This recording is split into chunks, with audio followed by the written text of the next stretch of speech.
The first night, Michael had never believed in the supernatural. He was a man of logic, a city-born soul who laughed at ghost stories told around campfires. When his uncle passed away, leaving behind an old countryside house, Michael thought of it as nothing more than an abandoned property, a chance to escape the chaos of the city, a quiet retreat where he could finish his writing projects. But from the very first night, the house proved him wrong. The place smelled of mold, dust, and something sour. The villagers had told him that the house was cursed, that his uncle had gone mad in his final days, constantly warning everyone about the knockers at 3. Michael dismissed it as mere folklore. He set up his belongings in the living room, trying to make the place livable.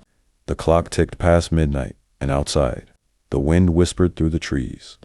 By 2:50 a.m., Michael was drifting into an uneasy sleep on the couch when it came.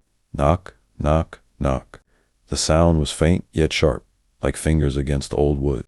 Michael's eyes shot open. He sat still, listening. Maybe it was the wind, maybe an animal. But the knocking was rhythmic, deliberate, and growing louder. Slowly, he reached for his phone. No signal. He checked the time. 3 a.m. sharp. His uncle's dying words came rushing back. Never answered the knock at 3 a.m. Never. Michael laughed nervously to himself, brushing it off as his imagination. But the knocking didn't stop. It grew louder, faster, urgent. His curiosity pulled him toward the front door. His hand hovered over the knob, his heart pounding in his chest. Then, without warning, the knocking stopped. Silence swallowed the house. Michael stepped back, shaking his head. "This is stupid," he muttered. He sat back on the couch, but sleep refused to come.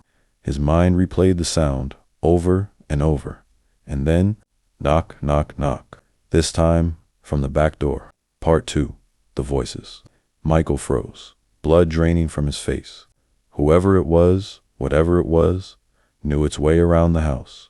Slowly, he picked up a flashlight and crept toward the back door. His beam of light trembled across the dusty floorboards. Then he saw it, 2 feet, upside down, hanging above the door's glass window. His breath caught in his throat. The feet twitched, then vanished. "Who's there?" he demanded, his voice breaking. No answer, only another knock. Knock, knock, knock, knock. Then came the whisper. It seeped through the cracks in the door, slithering into his ears. "Let me in. I'm cold. Let me in." The voice was both male and female, child and adult, layered on top of itself. Michael stumbled back, trembling. He screamed, "Go away."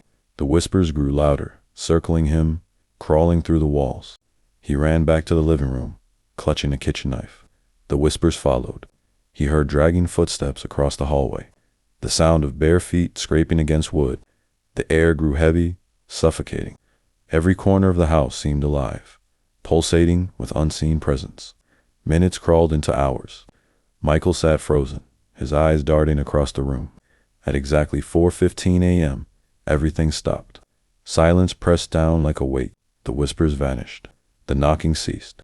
Only his heartbeat remained, loud in his ears. Exhaustion finally dragged him into an uneasy sleep. Part 3. The diary in the basement. When sunlight filtered through the windows, Michael convinced himself it was just fatigue and imagination. He laughed nervously, though the tremor in his hands betrayed his fear. To distract himself, he explored the basement.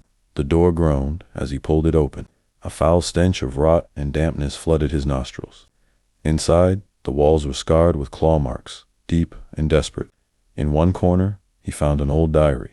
His uncle's shaky handwriting covered the pages. They come at 3. They knock because they need permission. They knock because they were never invited. Don't answer. No matter what you hear, don't answer. Michael's throat went dry. As he flipped through, darker entries appeared. Descriptions of shadows that whispered faces at the window. And the one rule, never open the door. The last entry ended with smeared ink, as if written in panic. If you hear your own voice outside the door, it's already too late. That night, Michael stayed awake deliberately, determined to face whatever came. At 3 a.m., the knocking returned. Knock, knock, knock. Michael's body stiffened. "I won't open," he whispered to himself. Then, he heard something that shattered him. A voice from the other side. Not broken, not layered, not strange. His own voice. Michael, open the door. It's me. You're not safe in there. Part 4. The Breaking Point. Michael's heart hammered in his chest. The voice was identical. Every tone, every inflection. His own voice speaking from the other side. Michael, you're inside. I'm outside. You have to let me in. He backed away, shaking his head violently. No, this isn't real. This isn't real. The knocking grew louder, angrier. The walls rattled. The lights flickered. The voice outside screamed, "Let me in." Michael clutched his head, falling to his knees. The sound was unbearable. 1,000 voices screaming at once. Then silence. Complete, suffocating silence. Michael crawled to the couch, his knife still in hand. Minutes dragged on. He dared to hope it was over, but then he saw it. His reflection in the dusty mirror across the room. Except, it wasn't reflecting him correctly. His reflection was smiling. And then, it raised its hand and knocked on the inside of the mirror. Knock, knock, knock. Michael screamed. He threw the knife at the mirror, but it didn't shatter. The reflection stepped closer, pressing its face against the glass. Its eyes were black voids. Its mouth stretched unnaturally wide. You can't run, Michael. You already answered. Part 5. The End That Never Ends. No one in the village saw Michael again after that night.